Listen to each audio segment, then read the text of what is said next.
Hello, everybody. Thank you for listening to WECB, the underground sound of Emerson College. My name is Chester.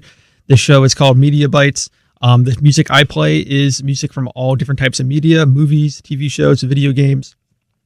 And today I have a very exciting and loaded show. I planned a lot of this out, and I'm very excited to get on with today's show. So today what I want to talk about is existentialism and nihilism, two very interesting themes, ideologies, and topics that portray themselves commonly in forms of media, especially movies and interactive media like video games. They're two kind of forms that express themselves very well in music, especially in movie music, in film scoring, and soundtracks. So I have a playlist today that I made, and we're going to go through it, and we're going to talk about how these songs relate to existentialism and nihilism. But first, I want to go over what that song we just listened to was. That song was called "Would You Even Know" by Michael Wyckoff and Veronica Goldie, a part of the Bone Lab soundtrack, one of my favorite soundtracks of all time. I play it a lot. Also known as Lab Jams. Came out a few years ago. And that is a game that explores a lot about the ideas of existentialism and what free will is and what humanity can be at its best. So the first thing I want to do is actually go over what is existentialism and nihilism. So existentialism is described as a philosophical theory or approach which emphasizes the existence of an individual person as a free and responsible agent determined by their own development through their own acts of will.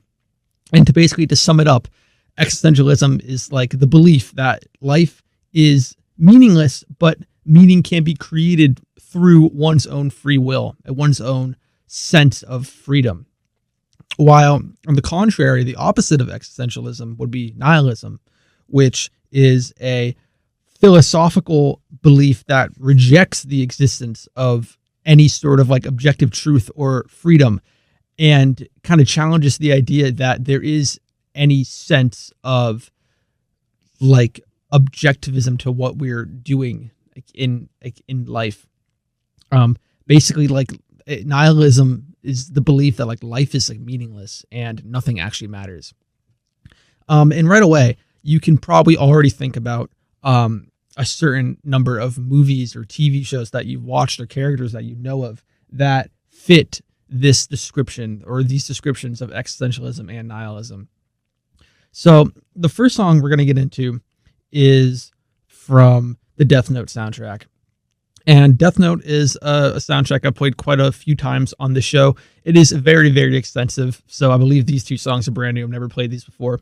But Death Note, something I've explained and talked about a lot on the show, is an anime from 2009 that basically explores this teenager who is given the ability to kill any single person on Earth that he pleases.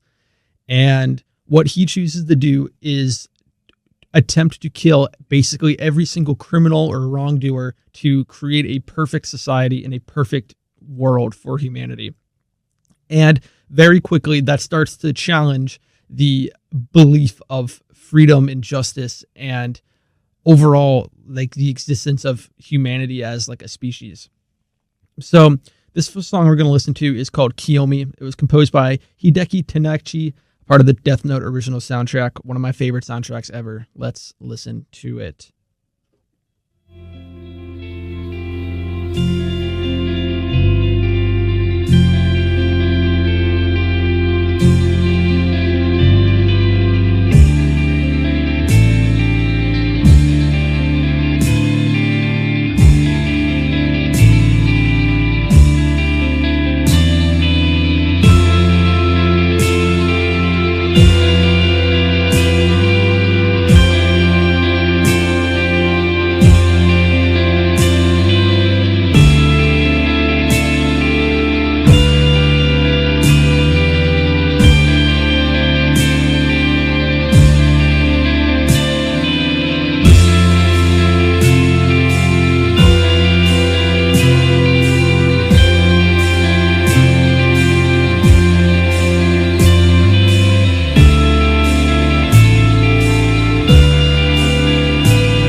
So that song was called Kiyomi, composed by Hideki Tenechi, a part of the Death Note original soundtrack from 2009. What I like about that song is the simplicity of it. It's just it's very calm, but there's also that sense of like rebellious nature lingering in the background with that guitar in the background, and there's some drums in there too. And I just think this soundtrack, what it does very well is sum up the characters of the story. So the main character is a boy named Light Yagami, and he is someone that we would call a nihilist.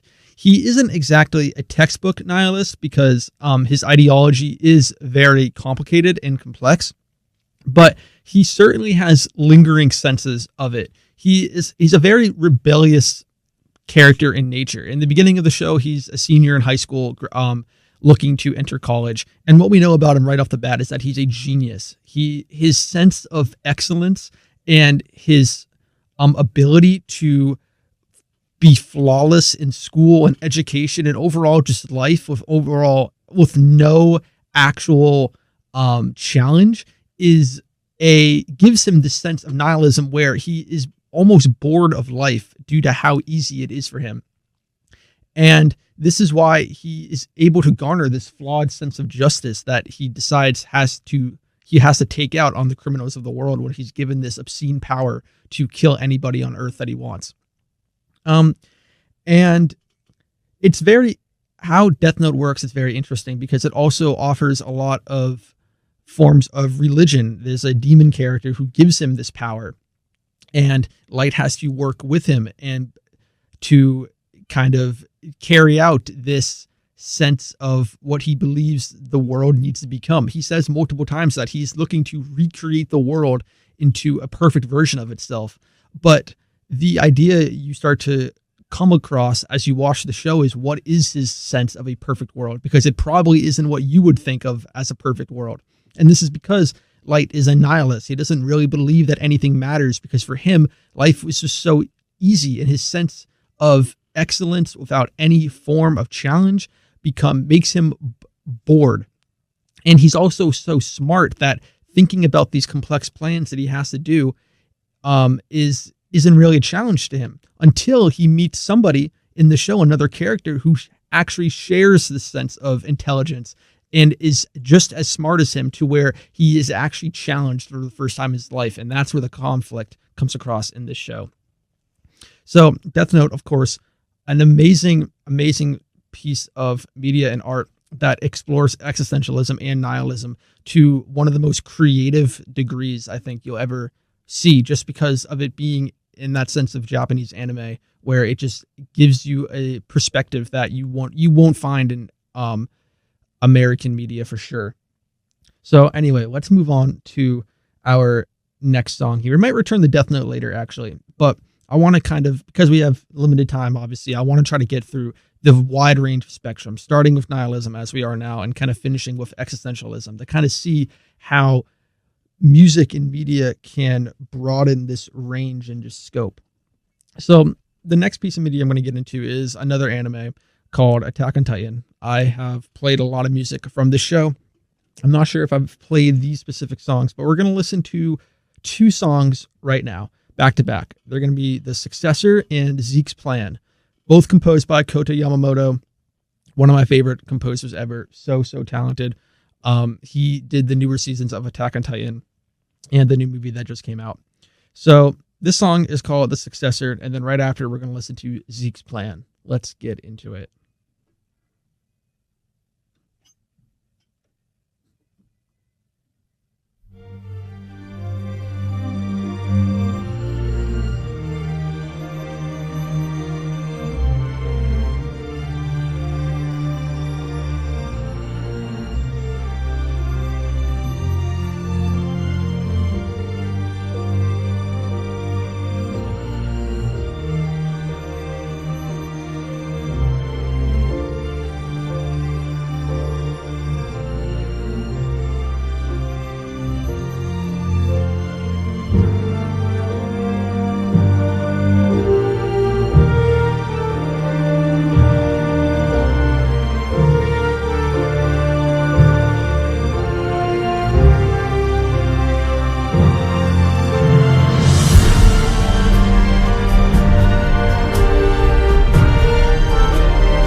So that first song was called The Successor, and that second song was called Zeke's Plan.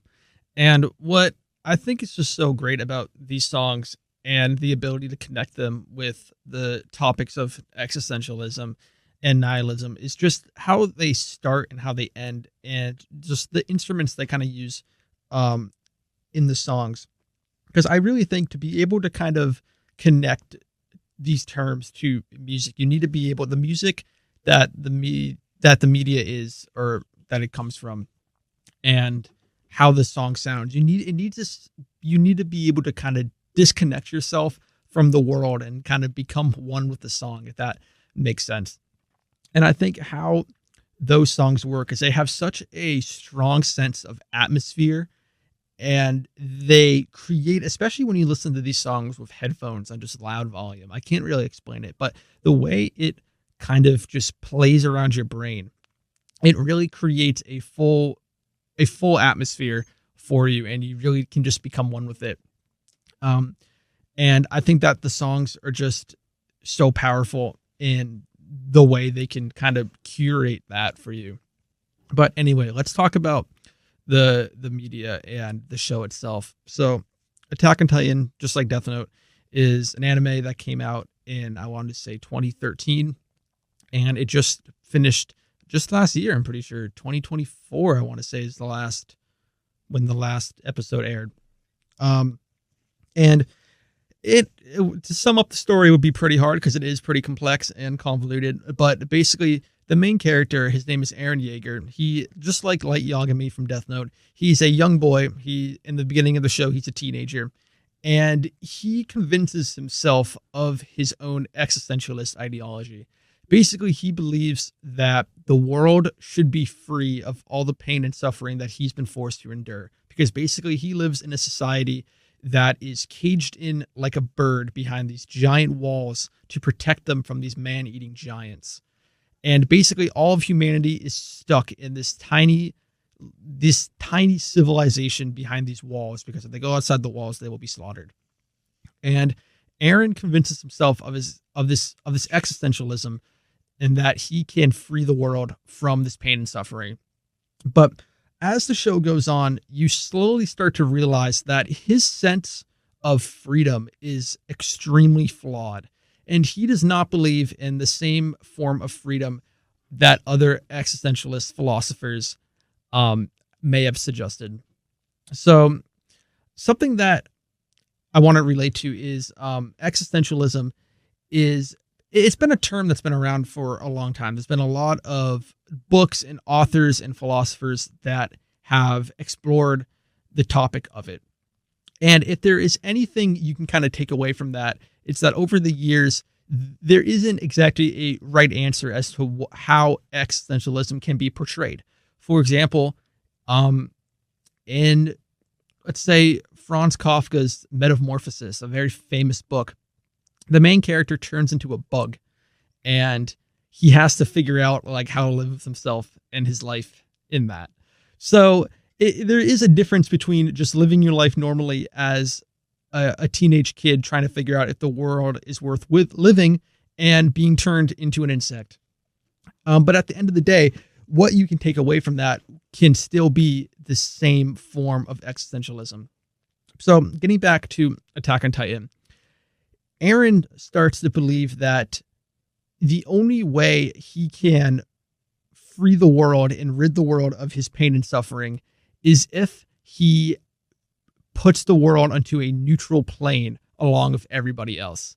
And when he discovers that there is more to humanity outside of just the walls that he was born into, his only resort is to murder everybody else, because he believes that as long as they keep up this endless cycle of pain and hatred, his freedom that he believes in will never be achieved.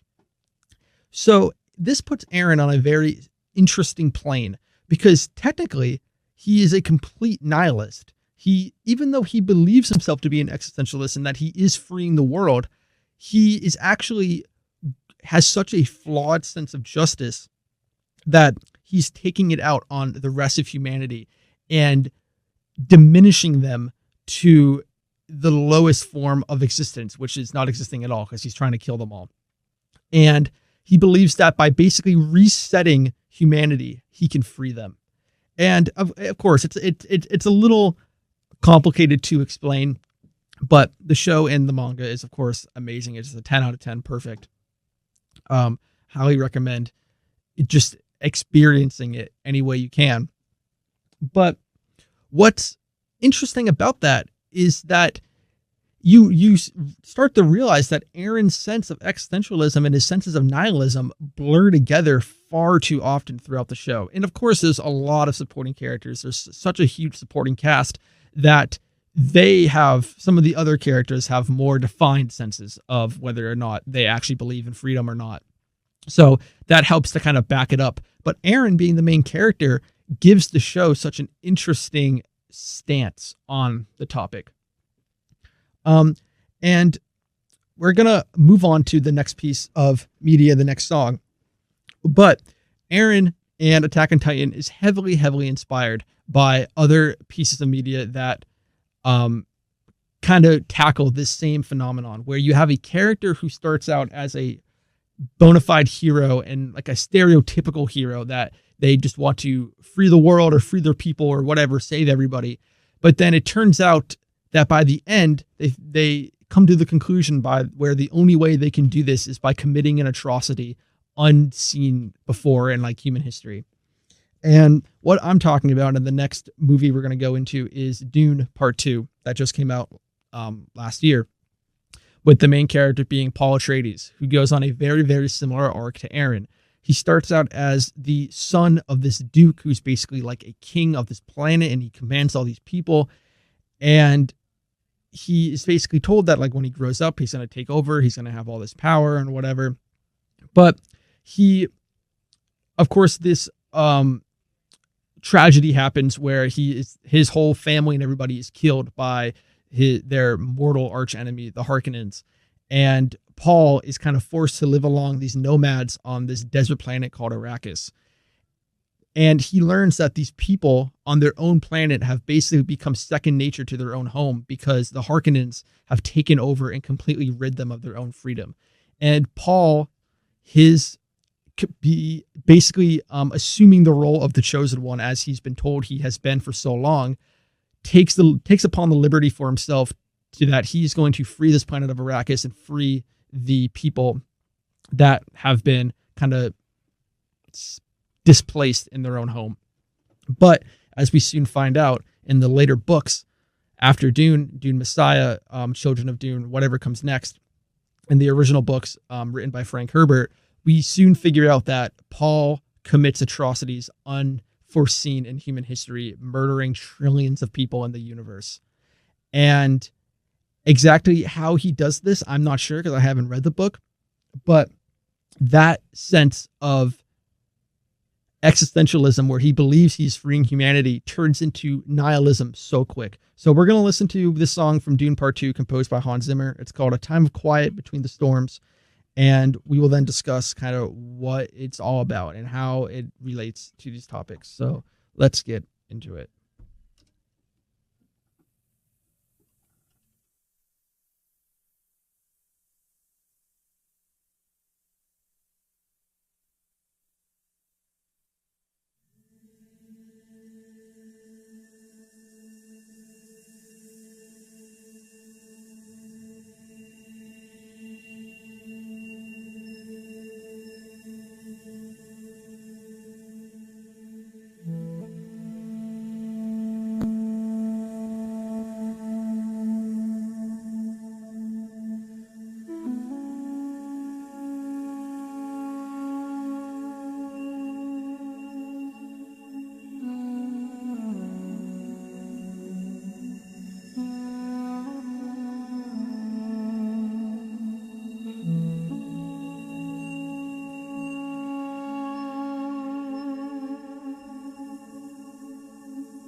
So that was A Time of Quiet Between the Storms, composed by Hans Zimmer, part of the Dune Part 2 soundtrack that came out last year. We've got about 30 minutes left, but still a lot of music to get through. So I'm going to keep talking. But basically, what I really like about that song was the sound design in it. You could hear like the waves of sand and spice in the background, with those loud instruments. Just a great song. But I would definitely consider Dune Part 2 to be an existentialist piece of media just because of Paul's unwavering loyalty to the Fremen, the people of Arrakis, that he presents in that film. And whether or not his kind of militaristic approach is a little extreme at some points is definitely to be discussed. And also, regardless of what happens to Paul's character later on in the Dune books, I think that movie does a great job of kind of taking the idea that the Fremen have been so long defeated and that they're basically giving up. They're starting to give up on their culture and their ways of life, for this outsider to come in and say, like, it's okay, we're going to get through this. We're going to take back this planet. There is a will to live in this flawed, extremely screwed up universe. I think is a very, very well done and well curated idea. And it will be a shame if Dune Part 2 does not win Best Picture at the Oscars. I can't believe people are saying it's not going to, regardless of what it does. I don't like award shows. I don't watch the Oscars ever, but I just think it's crazy that a movie of that caliber might actually be snubbed. But anyway, so we're kind of starting to climb the ladder here. We started with very nihilistic pieces of media like Death Note and Attack on Titan, where humanity is just in the absolute pits, and the sense of living and the purpose of living is hard to come by. And next we're going to move into a movie I've not covered or a song I haven't played, but this is from the movie 28 Days Later. It is called In the House in a Heartbeat, composed by John Murphy. And this is one of my newly discovered favorite movies of all time, I believe. I just watched it for the first time recently. But this is a zombie movie that came out in 2003. It was recorded on a piece of crap. It looks like it was recorded on a potato. The film is overexposed. The colors are all white. You can't even, the sound is all messed up. But that's what gives it its sense of art and style that is I've never seen anywhere else. And this movie, it's a zombie movie where humanity has basically, not all of humanity, just on the British Isles, but basically this character wakes up, he's in a hospital, all of humanity's turned into zombies, and he has to unite with these survivors to find a will to live and a reason to survive. And the sense of freedom and humanity exhibited in it, even though the world is the darkest it could possibly be, is so pure and stylized that it's just incredible. And this song, In the House, in the Heartbeat, couldn't express it any better. So let's listen to it. This is from 2003's 28 Days Later, written by Alex Garland, directed by Danny Boyle, two of the absolute best in their Atlanta work. Let's get into it.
Isn't that just like the best song ever? I think it might be. Um, so 28 days later follows basically this man named Jim. He wakes up in this hospital. He was in a coma, we find out, and then he wakes up and all of humanity is gone. And he quickly discovers that his hometown, his home country of England, the UK, has been overrun by a zombie apocalypse. And he unites with some survivors here and there. Some of them die, some of them don't. But by the end of the movie, he starts out as this kind of like dork. He kind of can't do anything. He doesn't know how anything works. He's running. He has no sense of confidence. But by the end of the movie, he is the most confident and competent fighter and just individual you've ever met. He absolutely demolishes this highly trained military that is trying to create this totally ultra totalitarian dictatorship society that he finds himself in. But basically, what Jim does is he finds meaning and purposeness, a purpose in his life by protecting these two women that he comes across. One of them is a younger girl whose father has passed away by the apocalypse, by the infection, and this other woman who becomes his love interest by the end of the film. And his sense of him finding a meaning and a reason to live and carry on in his life gives him this unwavering power that no other character in the movie possesses. And it's not like a superpower or anything. He just has a drive that is so well shown and well exhibited in the movie. And it's so well directed. Like Danny Boyle and Alex Garland, just two of the greatest creators ever. And the way they show this is just fantastic. So definitely go and watch 28 Days Later. One of the best movies ever, one of my favorite movies ever that I've just recently discovered. And definitely an existentialist piece of media. There is no exact reason to live and carry on in the world of 28 Days Later, because life is basically meaningless. It's been run over by this zombie apocalypse where life is being taken on the daily.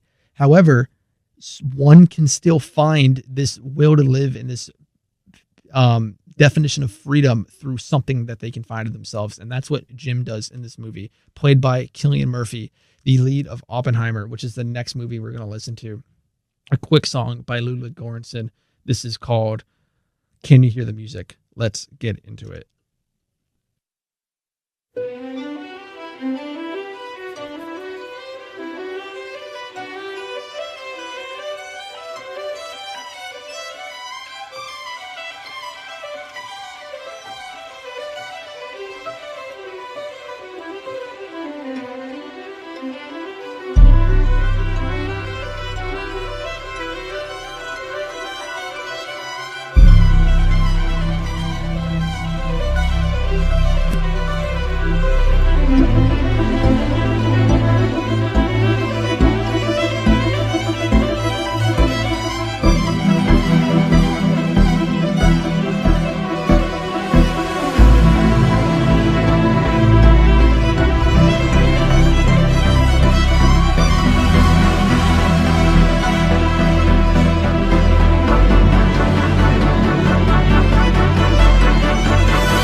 Oppenheimer, of course, the best movie to come from out of 2023. I think history is going to be very kind to this film. It's going to age like an absolute gem. Christopher Nolan basically cemented himself as one of the best directors ever with that movie. And now thanks to that film, anything he does in the future is going to basically be guaranteed like a critical acclaim, financial success, and unwavering support for the rest of his career. Not that he didn't already have that coming off of like The Dark Knight and Interstellar and whatnot, but Oppenheimer was just one of the most hyped movies ever, and it delivered on a level that I don't know we'll see again. But of course, the story of Robert Oppenheimer is something to be studied, and that's why there's books on it. There's now a movie on it and whatnot. It is such a tragic and dire story that also explores the nature of humanity so well. Definitely go watch the movie if you haven't. We're starting to run out of time. I'm going to play another song. We're going to try to get through 3 more songs here. I might have to skip around some of them, but this next song is called Null, Null, null, as in nothing, nada, doesn't exist, isn't an entity, whatever you want null to mean. This is composed by Michael Wyckoff from the Boneworks soundtrack, one of my favorite soundtracks and games of all time. Let's get into it and then talk about it.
So what I love about Null is just the presentation of the song itself. It starts off slow and mysterious, but then it picks up with these drums in the background that it just like, it reminds me of John Wick. It reminds me of Zeke's Plan, the song we listened to earlier.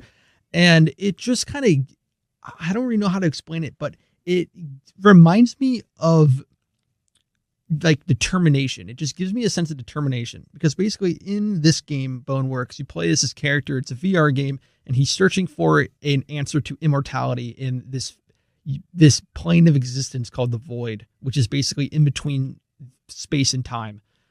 And anything can happen in the Void. You can see and feel anything as this character kind of searches for the answer to immortality.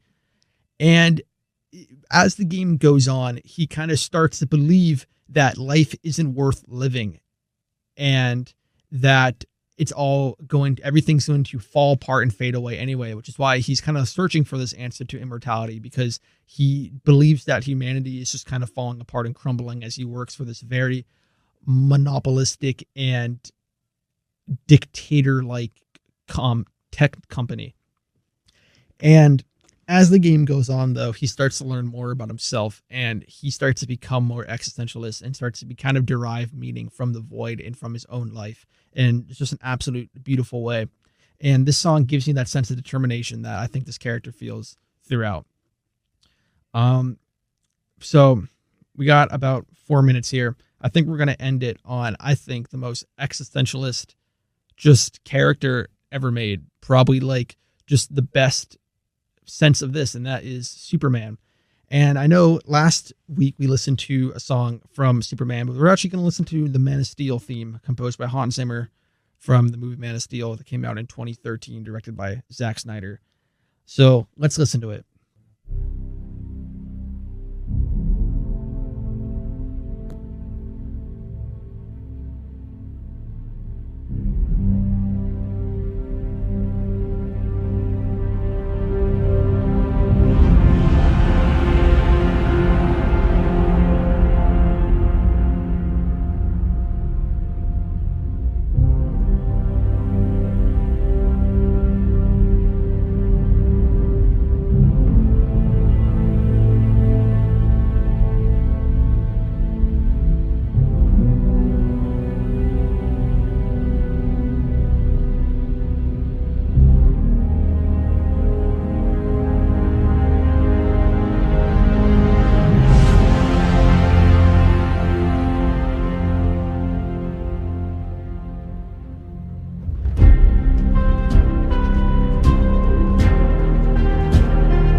So that was a little piece of Flight composed by Hans Zimmer for the Man of Steel soundtrack.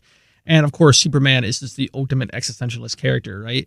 He watches his planet, home planet of Krypton, blow up as a baby. His whole family is basically murdered in front of him. He's sent to Earth, where he grows up raised by a human family in a world that he does not associate with or relate with at all. But as he grows up, he discovers this unwavering sense of pride associated with humanity. And it gives him a purpose and a reason to live and protect this species that basically gave him life when it was almost all taken from him. And Superman comics are just absolutely incredible in the art that they have. Superman flying through space, protecting Earth, watching over it, because that is now his sole purpose as a being in the universe and in existence, is to protect this species that gave him a home when his was taken from him. And that is just the absolute, that is just the absolute definition of existentialist to me. In a world where nothing matters to him because everything was taken from him, he's able to find a meaning in his own life through the opportunities he was given as a superpowered individual and protector of humanity. So thank you everybody for listening and tuning into WECB, the underground sound of Emerson College. My name is Chester. This show is Mediabytes. I play all different music from different types of media, whether it's movies, video games, TV shows. Here we listen to all variety of that. Thank you for kind of diving into nihilism and existentialism with me in various forms of media and music. I could talk about this all day, forever. I'll be back next week at 1. So as we kind of close out, listen to the song from Half-Life 2. It's called The Long Train, another great, great existentialist song.